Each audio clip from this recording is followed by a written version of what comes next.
Anti-violence is not just a catchphrase. It is a movement towards positive behavior change in our young and old. How do we accomplish this? Through empowering and educating everyone to make that conscious decision to end the violence.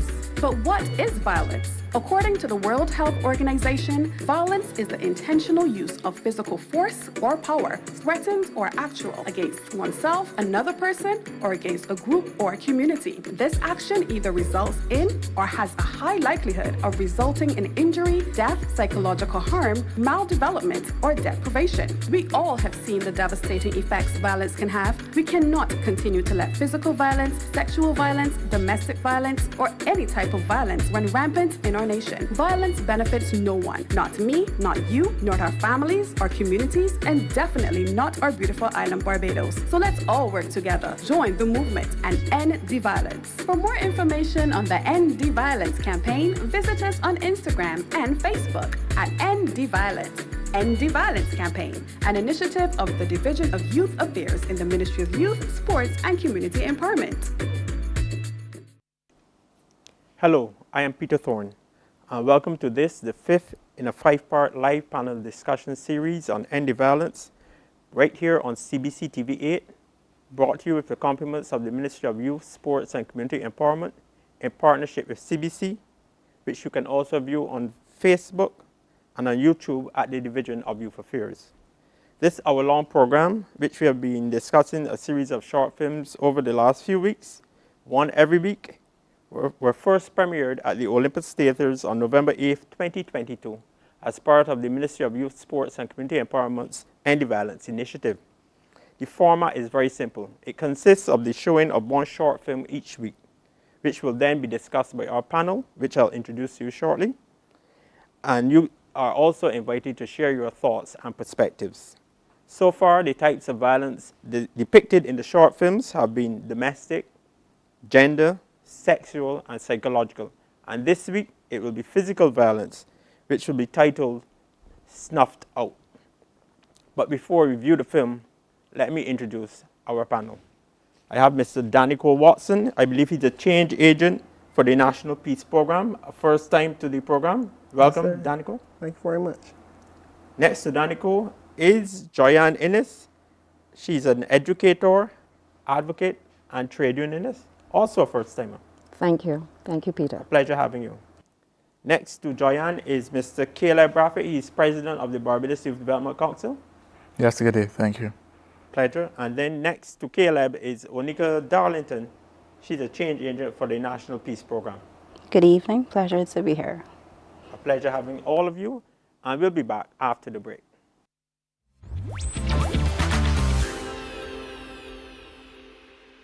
The Youth Support Hotline is here to provide you with the assistance that you need. It is a safe space for those who feel as though they have nowhere to turn and need assistance that may not be readily available. Our trained staff are available to provide you with any support that you may need, any time of day or night. Our lines are open 24 hours a day, 7 days a week. This support takes the form of qualified psychiatrists and other key mental health and wellness bodies here in Barbados. You don't have to suffer in silence. Any challenge that you may be facing, big or small, we are here to support you. If you or someone you know needs support and are unsure about where to turn, call 539-HELP. That's 539-4357. This message is brought to you by the Youth Support Hotline, Ministry of Youth, Sports, and Community Empowerment. Call 539-HELP. That's 539-4357.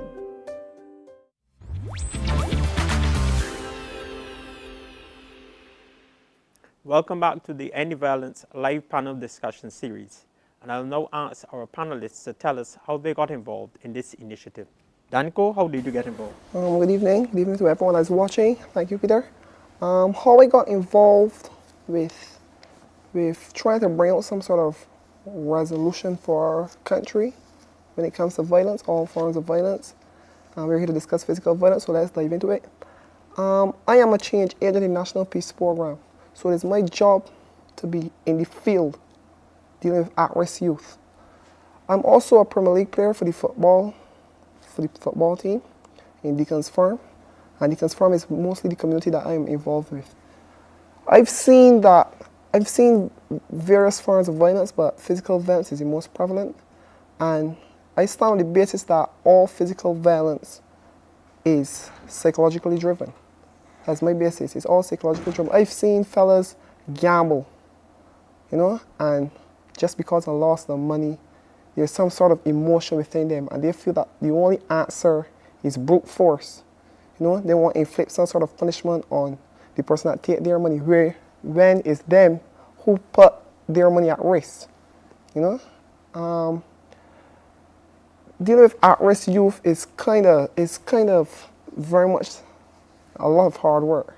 It's a lot of hard work because trying to get someone from oppressing another just because, I want you to feel that within you, yes, but not put things into your own hands. Don't hit anyone. Don't beat anyone. You can find an agreement just by talking out things, and it's better so just communicate effectively. Don't care what you're feeling inside. I believe that you should talk to someone that you trust, someone that you care about, and just tell them how you feel. Because it's a lot of pain, many at-risk youth go through a lot of things, various things they can't get to deal with. They are financially unable to do certain things. They might not have a literacy rate as certain people. So they feel like only answer is to beat someone, and inflict punishment on someone, and only place that is get you is in prison, and we don't really want to benefit.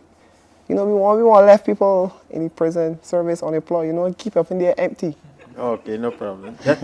Thanks, Danico, for your opening remarks. I'll now go to Joyanne. I believe, Joyanne, you would have been one of the persons who maybe had the premiere at the Olympus. Yes, did a review. That's correct. That's okay. But tell us. So my involvement came from, obviously I was being asked then by the Director of Youth to participate. And for me, I would have seen it at many levels in that I teach in the primary school. So therefore, we will see the manifestations of that behavior within the school environment. I am also a trade unionist. So therefore, at a policy level, we have to ensure that the working environment is protected also from violence. And we have seen it infiltrate the workplace as well. So understanding that the school environment and the workplace environment is a microcosm of what is actually going on within the community. And therefore, I am seeing it at every tier, every level. And therefore, my involvement is here to have this discussion, and then obviously to show the correlation between what we are seeing in the film itself and how it may very well impact us who may not necessarily be involved in violence, but it does impact us in a different way. The correlation might not equate to the causation. No. Okay, we'll go. Agreed. Thanks, well said. Joyanne, we'll go to Caleb. How did you get involved, Barbados Youth Development Council? Well, our involvement in terms of a Barbados Youth Development Council standpoint is that we are the National Youth Council of Barbados and the umbrella organization for youth groups in this country. And the BYDC represents the interests of the over 50,000 young people who call this country home. And recognizing that youth, and in any society, is important. We would have seen over the years a recent, a surge in violence among young people. And that is not a trend that we want to see continue, but we really want to see, of course, as we are here today, to end the violence, and in terms of all the various forms of violence. Personally, like Danico, I come from an at-risk community. I come from Black Rock. And in Black Rock, I would have founded something called the Belfield Youth Council, which caters to the positive development of young people, recognizing that sometimes what young people need is positive role models. They need also activities to help guide them. So for example, when young people get these various programs and are in terms of the educational system and they're 8 hours a day, when they go home, sometimes you don't see that carrying on. And therefore, there must be community youth development programs to ensure that what is being taught at the schools are also being replicated within the communities. Okay, well said. I'll now go to Onika Darlington from Chanting for the National Peace Program. Yes, please. So I got into the program basically is from my passion based for children. So I've dealt with children from my younger years And I watched myself, and then I watched how others are growing, and in trying to help others develop themselves. Right? And what I find with physical violence, it never works. As Danica was said, it really affects the child's mentality and how the child behaves. And a lot of the violence that we have comes from it. And these days, I think it's so much worse, and it happens so simple. It's the simplest thing a child is ready. In my role as a person and as a change agent for the National Peace Program, the aim is to curb this. I think a lot of persons believe that the children cannot be curbed, but they just need that loving individual to be with them and walk with them and go through the process with them. They get comfortable, and that mentality can be changed. Right? So our aim, turn around these at-risk youth, and it is not impossible. I need the world to know that it is not impossible to turn them around. We can transform them to international people. I believe you teach also, and you teach maths? Yes, I teach. Which is more problematic in solving these problems, the problems of maths or the problems of violence? All our problems. All our problems. I can't say either is thing. I think one of the most challenging, though, of turn around children with violence, but reading, and those who got away, I mean, you get 9, 10, 11, something and you can't read, it is harder to try to transform them, because you start from the beginning, but you can do it. That's what I know. Violence, the children of today is a little different. And no, seriously, it is tricky to me, because I think they're too ready all the time for nothing. They could be just be playing a game of football or something, and somebody touch you, you won't fight. A play pass by them. Yeah, you understand? They're ready to fight, they're ready to beat, and it's not necessary. Okay. A pleasure from all the panelists hearing their thoughts and perspectives of how they got into this initiative, the Anti-Violence Program, and we'll be back after the break.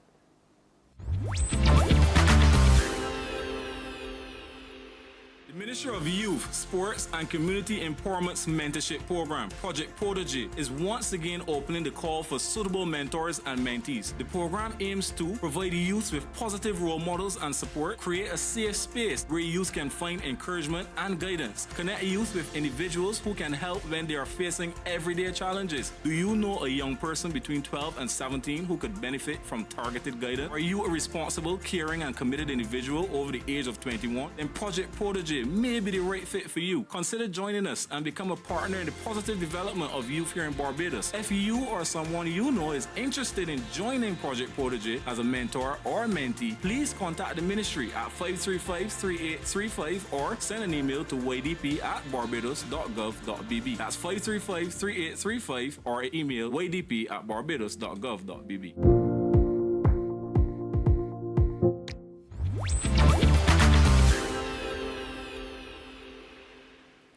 Welcome back to the Anti-Violence live panel discussion series.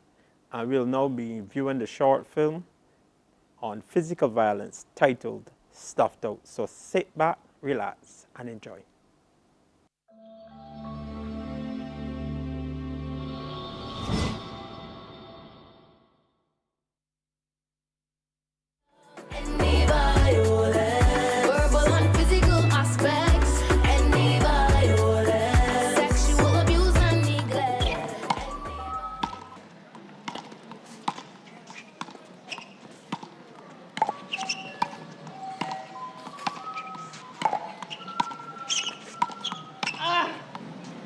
Paul?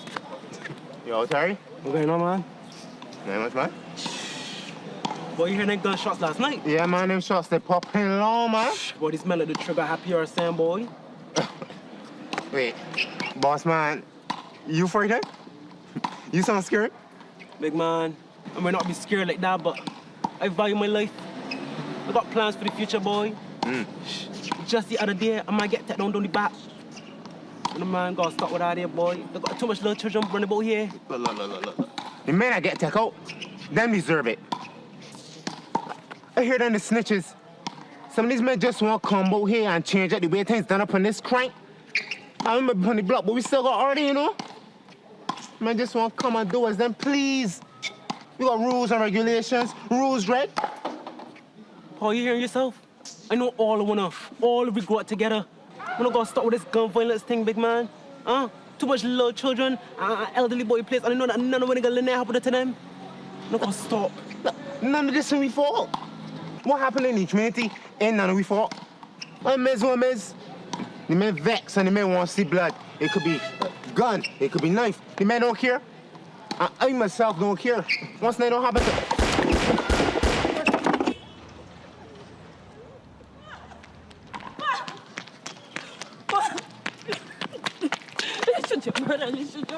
You shoot your brother. You shoot Debbie. He was on the phone and he step and then shoot him.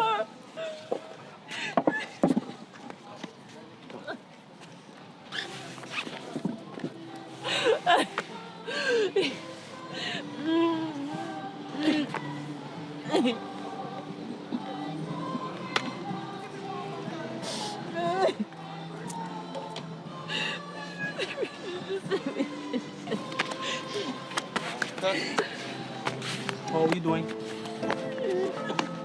Paul. Give me it.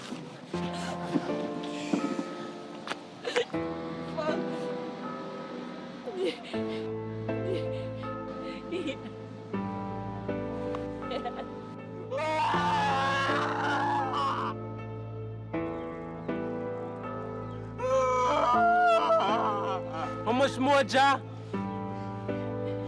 If you want to know getting your life together, a new baby there on the way, a new job. This is fear. This is fear, Ja. How much more?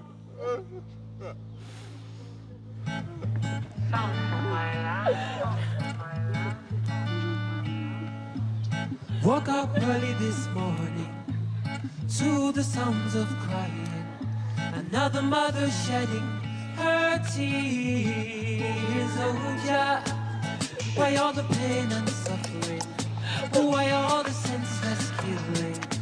Could it be that nobody cares? Oh no. So many sons lost in the slaughter, blood running in the streets like water. A gun in hand, no friend, no. No more violence now. This is not how you behave as it relates to society. Cease the violence now. Zero tolerance. Everybody, no more violence now. Zero tolerance approach to gun violence in this country. Violence now. Go to school to learn, don't go to fight. As you grow in life, you got to do things right. Help your friends to do good deeds. Start right now to sow good seeds. You don't need a gun. Violence should stop in general. Yeah. You understand? And as somebody who grew up around seeing violence from a very little girl, I think it should stop. And I feel that violence is rooted in us as a people, as a race, right? It's it was instilled into us to be violent. And I think that has caused a mental strain on us as a people. And I think it starts with us mentally helping our young boys, helping our young girls get through those type of experiences that they have seen. Because I think we as a people think we don't believe in mental health. Yeah. But it starts right there, right? Definitely. That's where we should start and first. to add to the point, you know, like when you say it's embedded into our culture and it's like a norm. Right. That we should accept it, but no, that's not okay, the right answer because people's lives are affected. Yes. And they either go to Fathers. prison or some lives are lost. And, you know, we only get one chance to live. One chance. So we gotta use, you know, we gotta, you know, take it to the best of our advantage. Yes, Exactly. I think like we should start. I feel like it starts with you. Right. Definitely. And if, as you said, you grew up seeing it, Definitely. but through good parenting, through good friends, it Yeah, pulled you away from that. help, right, It right. helped. So I feel like we should start with the youth, try to train them and realize, and, you know, teach them like that's not right, and Lend a helping hand, because some of the don't youth don't just want. don't do you what know. you see, but do you think it's right? Or Right. you know it's right. You know, rather stand alone than following the crowd and knowing what's wrong. Correct. Because at the end of the day, that's still you that's affected. Personally, you singularly by yourself. No more violence now. This is not how you behave as it relates to society. Cease the violence now. Zero tolerance. Everybody, no more violence now. Zero tolerance approach to gun violence in this Cease the country. violence now. Go to school to learn, don't go to fight. As you grow in life, you got to do things right. Help your friends to do good deeds. Welcome back to the Anti Violence live panel discussion series, and we just viewed a short film on physical violence, Snuffed Out. To get a reaction from each of the panelists, short reaction. Your initial thoughts on Danico? Okay, thank you, Peter. The film Snuffed Out. We just witnessed the film. I have to disagree with Demiko. You know, Demiko is the guy acting, I think he acted very brilliantly. Also, we was starting sexual violence. He said we got to start with the youth. My thing is, we can't start with the youth. We got to start with the parents. We got to start with the elders. Because if I'm born in a Spanish-speaking country, I'm not going to speak English. I'm going to speak Spanish. So if I raise up in a household seeing domestic violence, physical violence, beating, cursing, it's going to come to like second nature to me. And it's going to be hard to escape. So you was bringing an analogy to Onika saying that it like math. It's not like math. Math, you could put different figures, but the steps are going to be the same. You know, you can get different numbers at the end, but the steps don't change.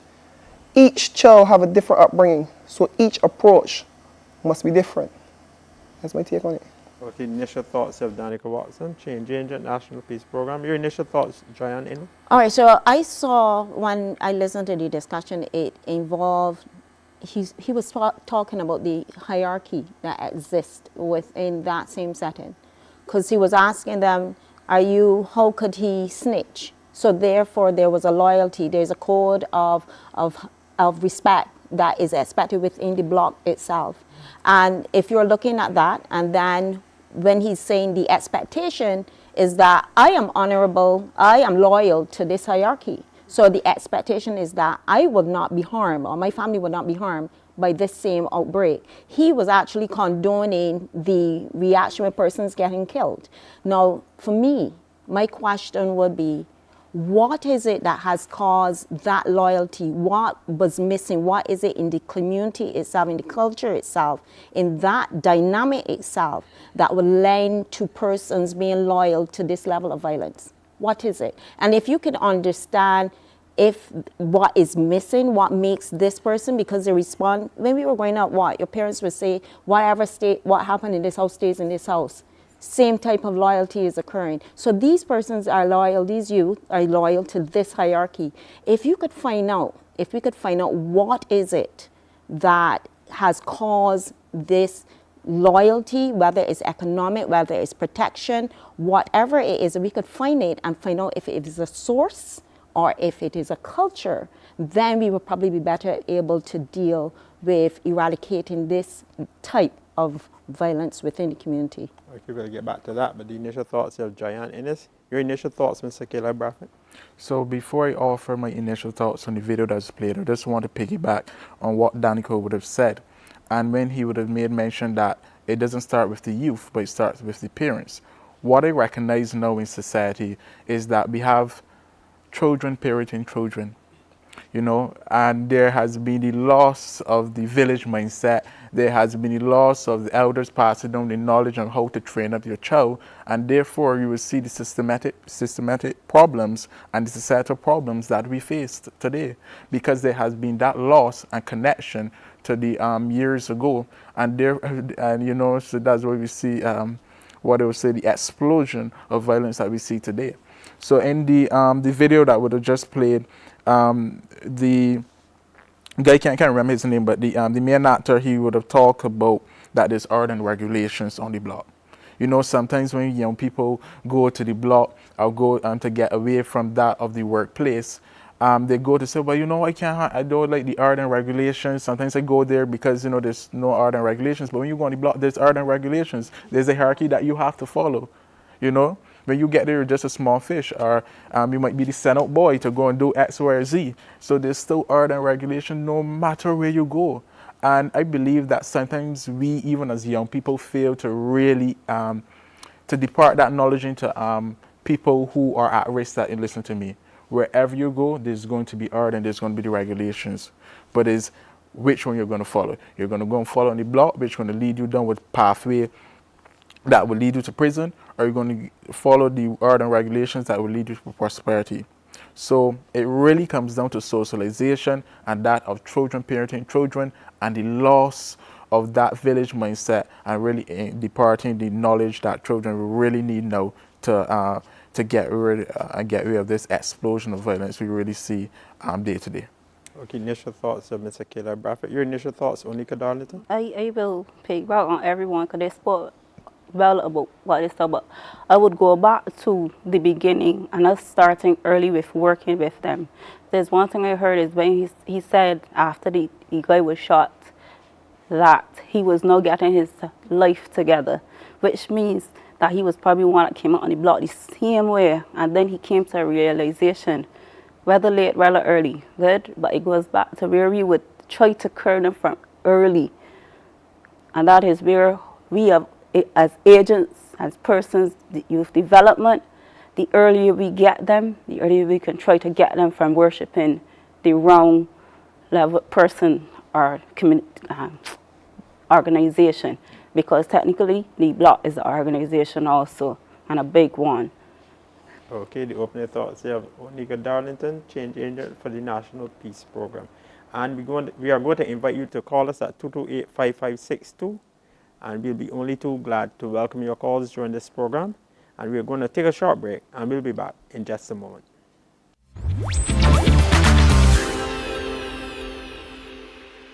When I feel lost and directionless, placed under immense pressure to decide what my future will be and what my success will look like.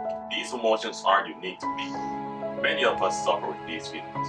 It is, however, important that we reach out, talk to someone. Make connections. Asking for help doesn't make you weak. It's one of the bravest and hardest things you'll ever have to do. We are not alone. We're stronger than we think. This message is brought to you by the Youth Support Hotline, Ministry of Youth, Sports, and Community Empowerment. Call 539-HELP. That's 539-4357.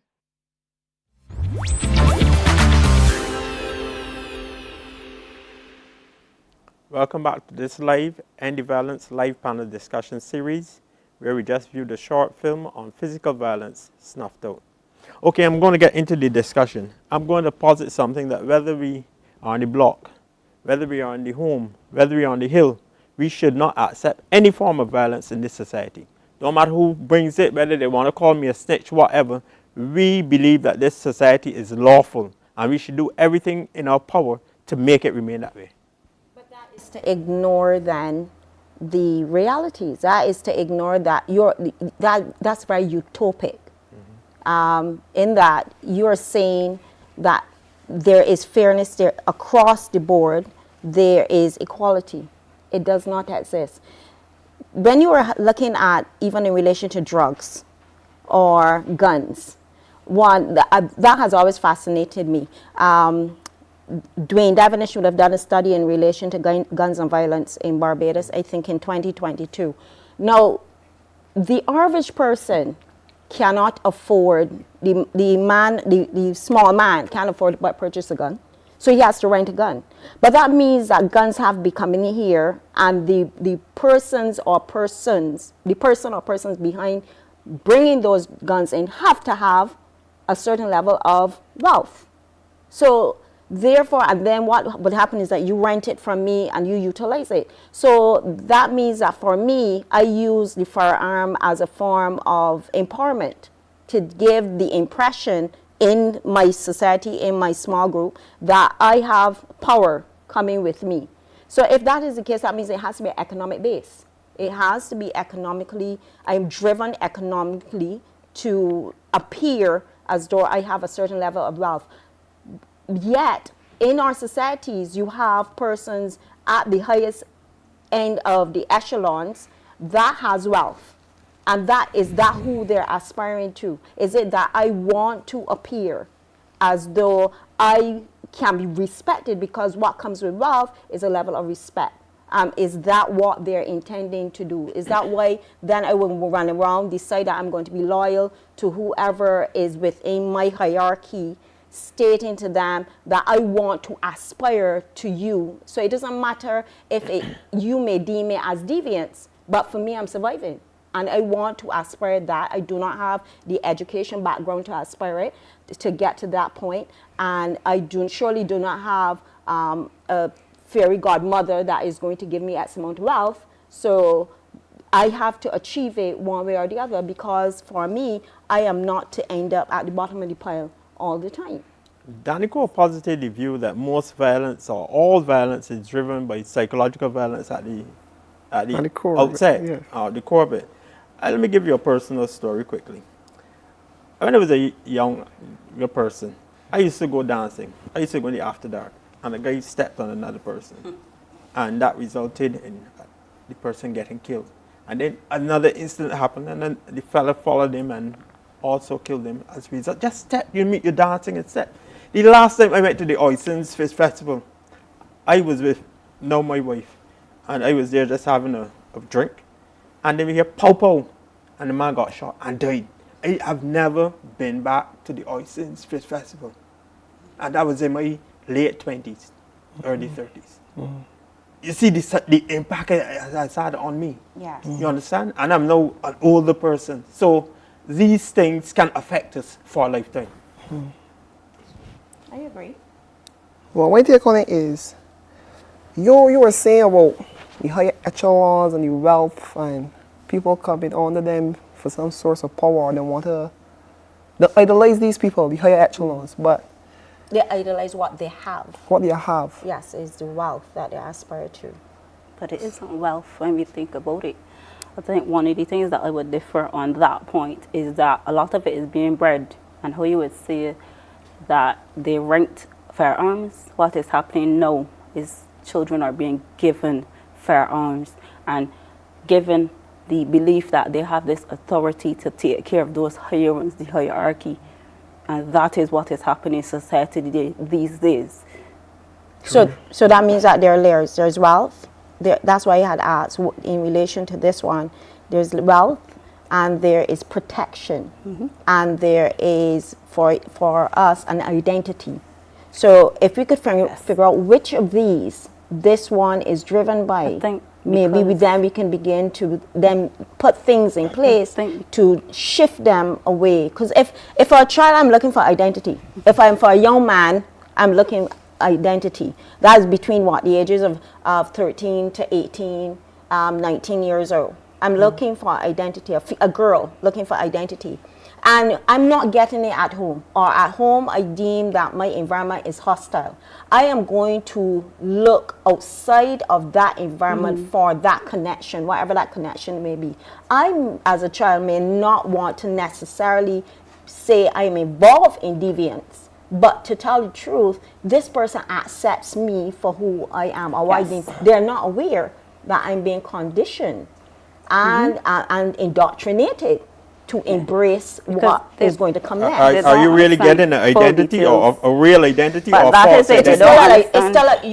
For you, it's still, I am identifying with this, and this is who I want to be. When you may be brainwashed. It doesn't matter. At least I now have a connection with these persons in my environment. They may be going down that path. They have assured me that I will be protected even though I'm going down that path. And that's why it ends up being. That's what the parent is supposed to do. Isn't that what a parent is supposed to do? Make you feel safe, protected, nurtured?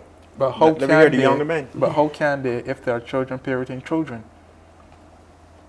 What would you say? And it comes down to the mere fact that socialization is really at the heart and the root of the problems that we face in society. Danica or Onika? With the children, raising children, personally, I have my first child early. Good. And two of them are that. And both of them are one of the most disciplined. And you don't have any regrets did you have support of other people? If I had the support, my mother. You see. Good. So there's a support system. But I mainly did it all myself. But I'm just saying that you still can have younger persons raising a child until a very good ability. Good. So I won't always put it at that. But as I would go back to, you have different types of people these days. Yes. Was your background hostile? Pardon me? Was your background hostile? I raised in an extended family with a lot of people, and yes, I think I've seen a lot of going it. With this, where you are saying that we heard the statement where the village raises a child. Yes, I came up like that. The village raises a child. So I think that's where you are having also the breakdown, where you're seeing parents who, the environment, the motivator, even coming into a school setting. The school setting is supposed to be structured and clinical enough that when a child comes into this environment, is guided by certain rules, policies, practices of the school culture. Yes. However, something has shifted. Many things. Yes, I don't mean to it cross has shifted. Where now people are, so when I was growing up, it was not the norm to see children with deviant behaviors act out in the classroom, and that person was paid attention to. Now, the child is actually trying to behave in class in some settings, and I think that's one of the things that I saw in that video, and I wanted to know if this was intentionally done where the video occurred. Is it in the particular, exactly. Is there a correlation between where that occurred and this level of acting out going on? Is it prominent? Is there a correlation between the two? I don't want to miss your point with the school. I think one of the things that have changed with school is that previously, and when I went to school and those older than me, a teacher was always like a mother to a child. Well, Snow, yes, our father. My apologies. Good. Well, Snow is a job. Well, Snow, it's just a job. You just go in and do what you got to do and go down with the business. So imagine the child is not getting any home and then going to school and the same thing. So obviously they're going to be out there looking elsewhere to see where they could get what they feel. Yeah. Peter, when we come back, I will address that particular comment that you made. I will address that one. And another thing, and y'all are seeing it as though it's intentional, as though these youth does go into violence on their own. No. Caleb live near Belfield, and I live in Deacons, which is close in proximity. And if I get in an incident with him, we are not friends anymore. We are not talking. I'm never going to come in Belfield. He's never going to come in Deacon's Farm. Correct. This is how it's happened. This is how it's happened in society, because I have been feel a lot. My friends now becomes his enemies, and his friends now becomes my enemies.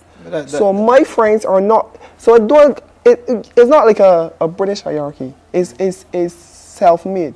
If you understand where I'm coming from. My friends are not going to go up on his property, and his friends are not going to come on my property because me and he don't talk. Correct. So that loyalty stands from my side and his side, and that's where that whole cycle of violence is come down. It's come right underneath it. The loyalty. Because we don't even have to be in the picture anymore. Me, he could talk back, but my friends and his friends might not talk back. Off of what stands from me and him. We did the prison visits, and the majority of the inmates are between what ages? Huh? Young people, all young people. 18 to 20. A lot. Age, what age? I don't. Yeah. Pardon me? What age? Mainly between 18 to 25. Yeah. They higher. Okay. And a lot of them weren't able to go to even, when they left school, they didn't have much certification, unfortunately. Good. So then some late.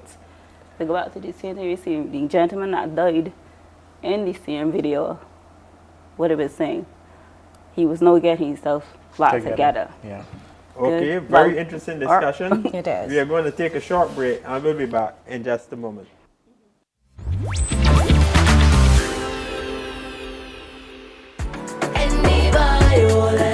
Verbal and physical aspects, any violence, sexual abuse and neglect, any violence, emotional and mental effects, any violence. Violence not good for this country. It's depressing and hurting you and me. Violence not good for this country. Change and rearrange socially. No, we don't need it. We don't need it. We don't need it. Yes, we gonna end it. We don't need it. We don't need it. We don't need it. Yes, we gonna end it. Any violence, verbal and physical aspects. Any violence, sexual abuse and neglect. Any violence, emotional and mental effects. Any violence.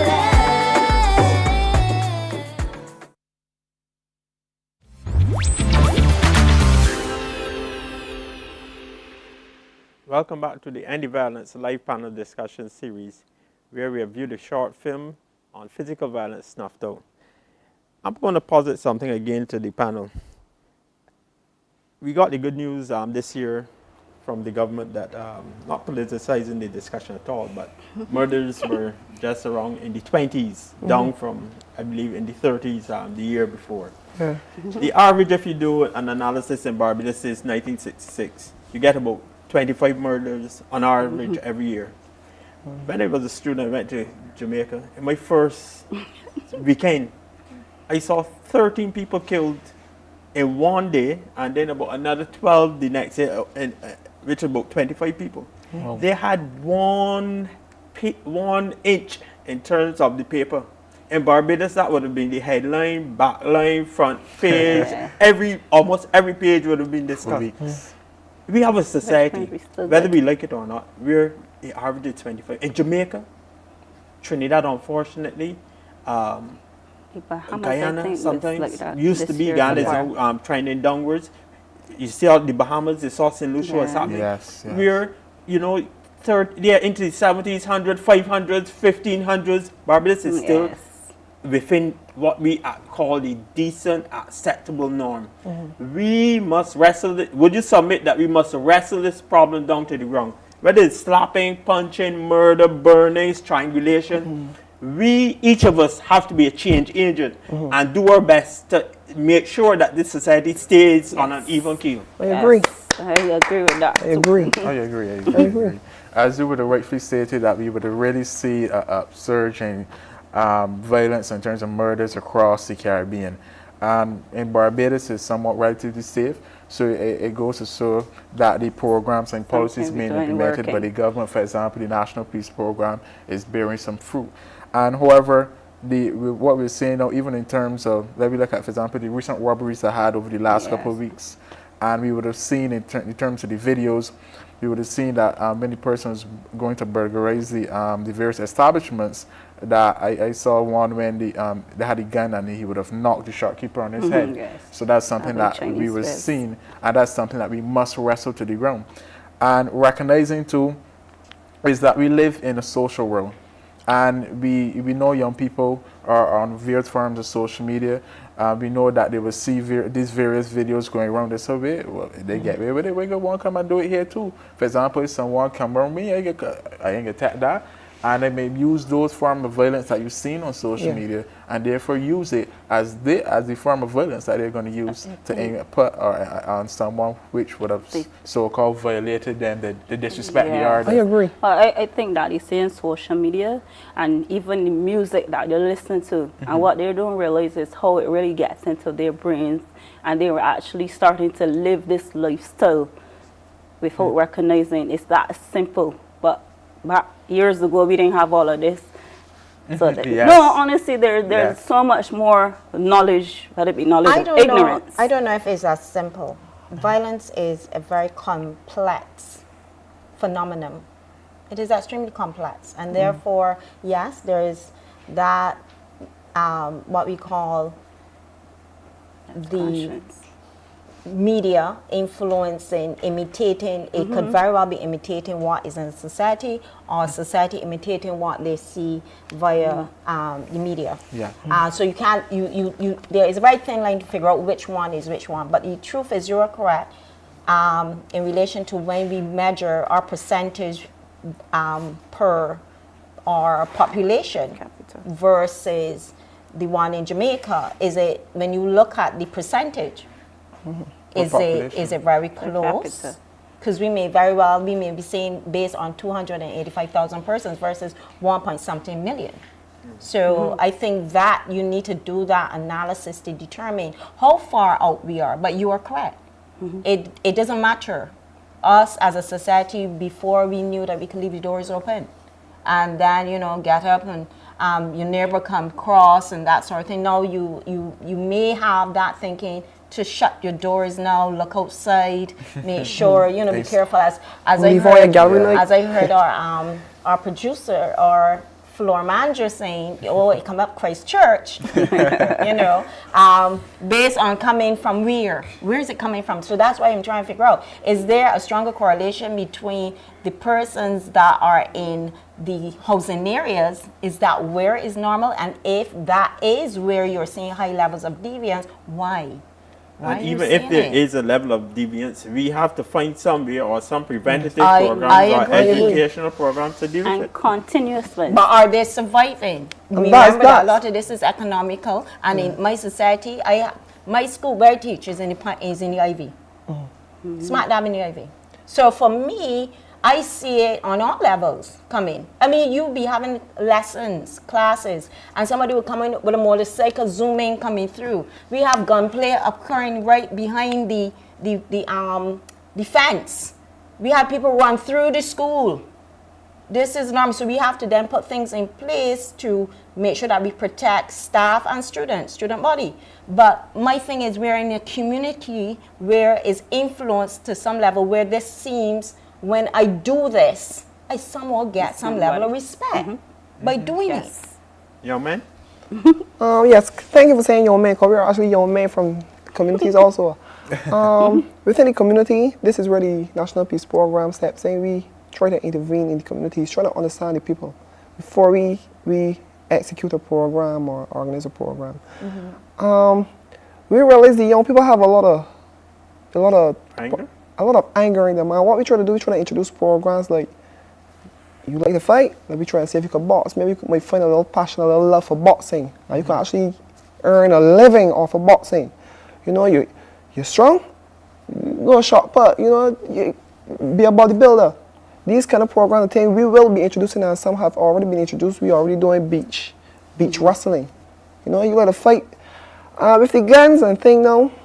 We are going to try to talk to the people. You know, we don't like when the young people see the glitz and the glamour. You know, and I want to answer this question: how you feel the echelons get what they got? Well, that has nothing to do with me. I can't say how they got. They would have done so legitimately, I'm assuming. But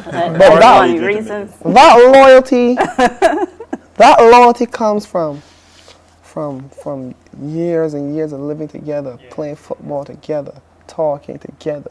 Who smoke we together. Why are they angry though? You made a comment said they were angry. Why are they angry? I want to say they're angry. I will say if I raised in Deacon's Farm and he raised in Belfield and we get in an altercation, his crew and my crew will not cooperate.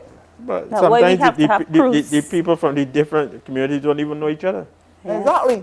So why would they want to go and take out or kill somebody that I don't even know? I have that's another thing that happens. Nothing at all. Loyalty. Yes, because they can send out what somebody saying hierarchy. Brotherhood or the height of stupidity?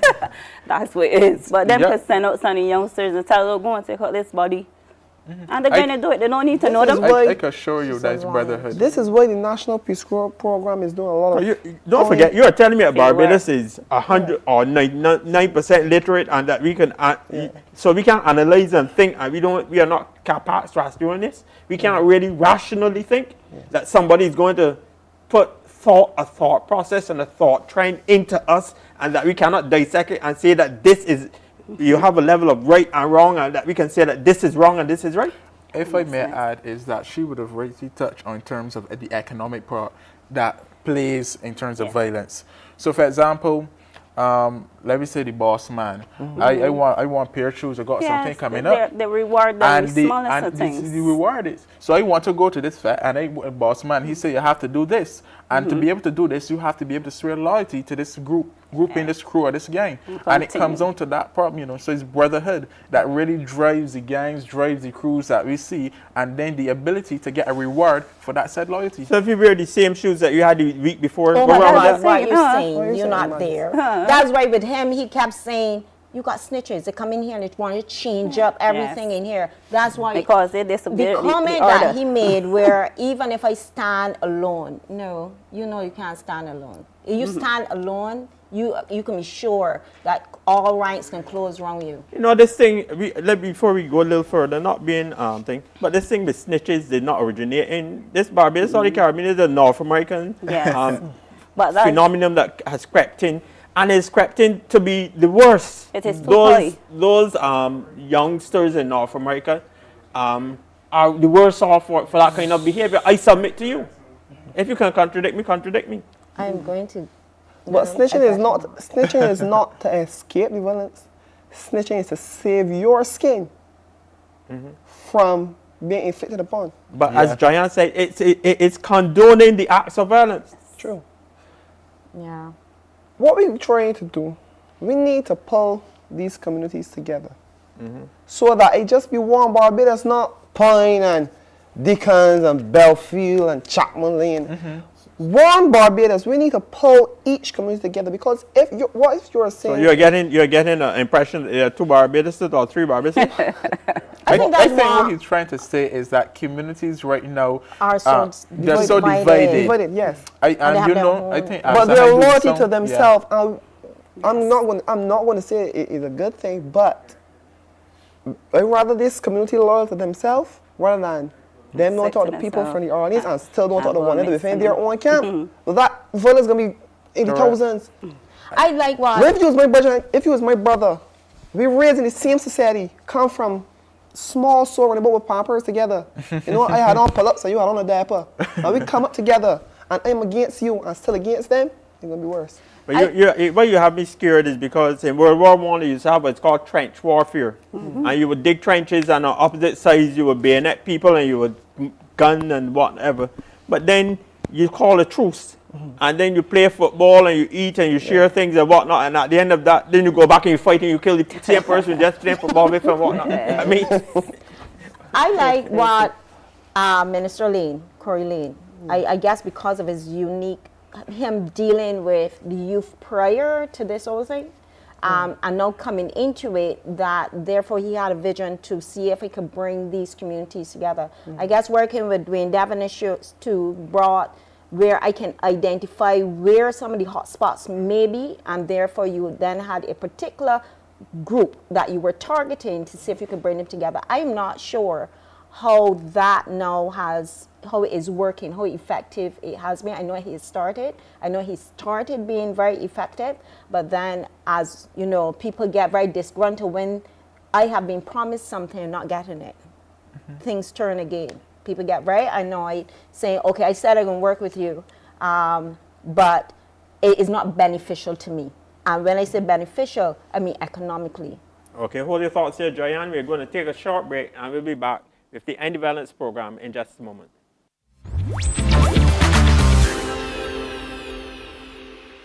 Barbados, are you ready to celebrate the outstanding youth in our nation? It's time to honor those who make a real difference, those who are shaping our future. Get ready for the National Youth Award.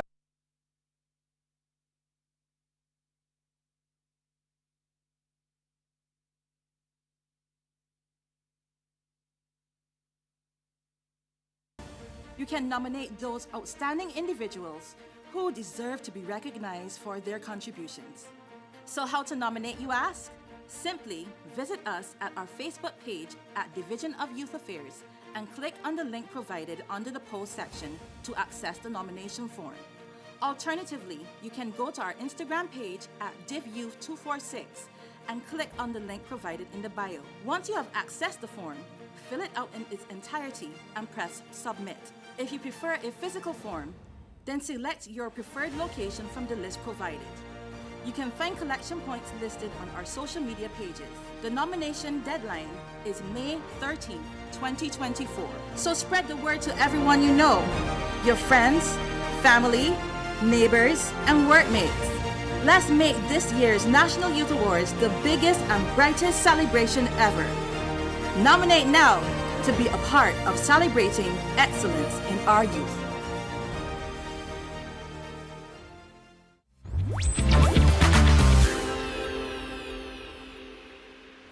Welcome back to the live panel discussion on ending violence. I'm going to ask each of you, how can you, or what would you recommend, what would you do to change this society in terms of violence? Because we cannot accept it as a norm in this country. What would I do, or what would I recommend? Oh, tell me. I, as I said it before, pull these communities together. One Barbados. Pull these communities together, whether if you have to do it by doing community projects together, or you go and clean up a place where you don't live, and then clean up places where I live. Like we need that. If it's sporting activities, if it's football, cricket, just pull us together. Pull us together. And a thing too, we can't just give one reward, because that's gonna make it worse. Because if we're doing things together and this benefiting and not we, back to square one. If you understand, and we all have a significant role to play. The reason why Minister Crowley is doing his job so good is because he, before being a parliamentarian, loved these children. Go around when the children let them do various things and take various at-risk youth. So when it was an easy step forward when he stepped into Parliament. No, it was an easy job for him to do. Parents gotta love their children and want their children be better than them. Teachers, because when you teach something in the household, then teach something good, and then you go to school, and be double standards. Teachers got significant role to play. A lot of teachers are just working for the check. I wish you would We stop saying need. But you have a teacher here. I wish y'all would stop saying that. That is not true. Love those children. All I'm saying is love those children as if they are your own. No, teachers are burnt out. From teaching, not loving. What, do you know any helping profession you get burnt out faster than any of the others? You do. Yes. Because you give everything to whatever you are doing. We are burnt out, and right now we need assistance from the same parent, from the same community Leaders. to help their children. So no, it has to. So these teachers here are telling you they're not just working for the No, check. we're not. It ain't that much for you. Maybe we need to pull these people. Maybe we need to pull these people together then. Yeah. The teachers with the parents, and the parents with the community leaders, and put it into one ball. If we could get more with the mentality of mothering and really nurturing the child and bringing them from as early as possible, if they're trying to curb them, because we know the godson coming up, they ain't getting that at home, as you just say. But if we as agents can get in there and show them that love and that care and show them results of both, because in my mind, they need to see how the end looks when you go through that violence level, as well as see where the good can lead you. And you don't need to have an academically strong child. You got many children out there that are skilled. Good. And we need to push them, get to know the children, and then you push their strong points and give them that comfort.